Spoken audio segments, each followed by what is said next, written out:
Assalomu alaykum. Bugun sizlar bilan endokrinologiyada uchraydigan noyob kasalliklarni va o'tkir kasalliklarni davolash uchun ishlatiladigan dori preparatlar haqida gaplashamiz. Umuman olganda ushbu preparatlar statsionarda sharoitda ishlaydigan endokrinologni tez yordam qutichasida turishi juda ham foydali bo'ladi. Bu bemorlarni to'satdan aniqlangan holatlarda yoki to'satdan ahvoli og'irlashgan holatlarda ularni davolash, ularning hayotini saqlab qolishga yordam berishi mumkin. Shulardan eng birinchisi bu albatta gidrokortizon ronfarin. Bu gidrokortizonni vena ichi yoki mushak ichi formasi hisoblanadi. O'zbekistonda gidrokortizon ronfarin yoki Solokartef mavjud.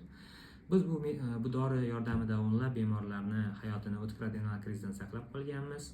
Undan tashqari har bir bizni bemorimizda, ya'ni surunkali buyrak usti bezi yetishmovchiligi bor bemorlarda uyda bu zapas turadi va ahvoli og'irlashgan, og'iz orqali dori qabul qila olmagan holatlarda ushbu preparat darrov mushak ichiga qilinishi kerak. Bu haqida biz oldin ko'plab post qilganmiz, steroid kartalar ishlab chiqarganmiz, steroid parasetlar ham bor, uni bemorlar doim taqib yuradi va boshqa shifokorlarga bo'lganda bu haqida informatsiya beradilar.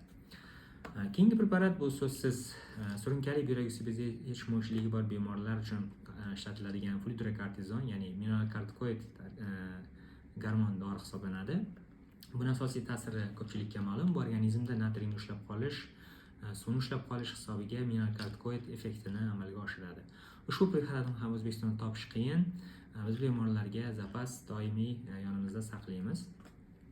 Keyingisi esa bu glukokortikosteroid tarkibli, ya'ni glukokortikoid preparat. Bu gidrokortizon Genkort O'zbekistonda mavjud yoki Kartefni o'zi. Bu gidrokortizon shakli. Bu ham bemorlar uchun juda ham muhim dori hisoblanadi. Bu surunkali buyrak usti bezi yetishmovchiligi bor bemorlarga, ikkilamchi o'sha gipopituitarizm sababli rivojlangan buyrak usti bezi yetishmovchiligidan tashqari steroid dori preparatlaridan buyrak usti bezining supressiyasi kuzatilganda, ba'zan buyrak usti bezini o'sha supressiyasi yoki operatsiyasidan keyingi holatlarda ham ushbu preparatlar qo'llanilishi kerak bo'ladi va buyrak usti bezining disfunksiyasida ham ushbu preparat qo'llaniladi. Keyingi preparat bu desmopressin. Uni tomchi formasi, til ostiga sublingual formasi va sprey formasi mavjud. Bu o'sha o'tkir qandsiz diabet, ayniqsa bizning statsionarda bu bemorlarda o'tkir gipernatremiya, o'tkir suvsizlanish, postoperatsion qandsiz diabet kabi holatlar rivojlanganda, undan tashqari bu quruq ovqatdan probadan keyingi o'sha desmopressinli probada ushbu preparat juda ham foydali hisoblanadi va o'tkir holatlarda juda ham yordam beradigan preparat hisoblanadi. Keyingi o'rinda bu gipoglikemiya bilan bog'liq bo'lgan preparat, bu proglitsen yoki dezaksid. Bu ko'pchilikka ma'lum, insulin sekretsiyasini o'sha buzilishi bilan bog'liq bo'lgan bir necha kasalliklar bor va ularda bu insulinni sekretsiyasini bloklash hisobiga giperinsuliniyani oldini oladi va bemorlarda qondan qand miqdorini normallashtirishga yordam beradi. Keyingi preparat bu fosfor bilan almashinuv bilan bog'liq bo'lgan holatlar, ya'ni gipofosfatemik yoki o'sha X xromosomga bog'liq gipofosfatemiya kabi holatlarda, ya'ni undan tashqari vitamin D ga bog'liq bo'lgan fosfor almashinuv buzilishlarida biz redukta preparat, ya'ni fosfor saqlovchi preparat hisoblanadi bemorlarga tavsiya qilamiz. Va undan tashqari bemorlarda bu gipoparatireoz yoki o'sha surunkali buyrak yetishmovchiligi, gemodializ oluvchi bemorlarda va undan tashqari postoperatsion gipoparatireoz kabi bemorlarda va raxitni ba'zi genetik formalari, ya'ni vitamin D ga bog'liq bo'lgan genetik formalarda sizga ma'lum oddiy vitamin D'lar ishlamaydi. Bu holatda biz aktiv vitamin D, bu alfa D3, ya'ni alfa kalsidiol yoki kalsitriol va ikkinchi formasi bu farkalpilus kabi preparatni ishlatamiz.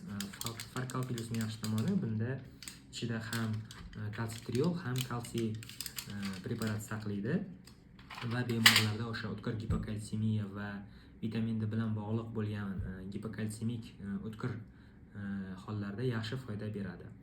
Va keyingi etapda bu albatta insulin, aktropid.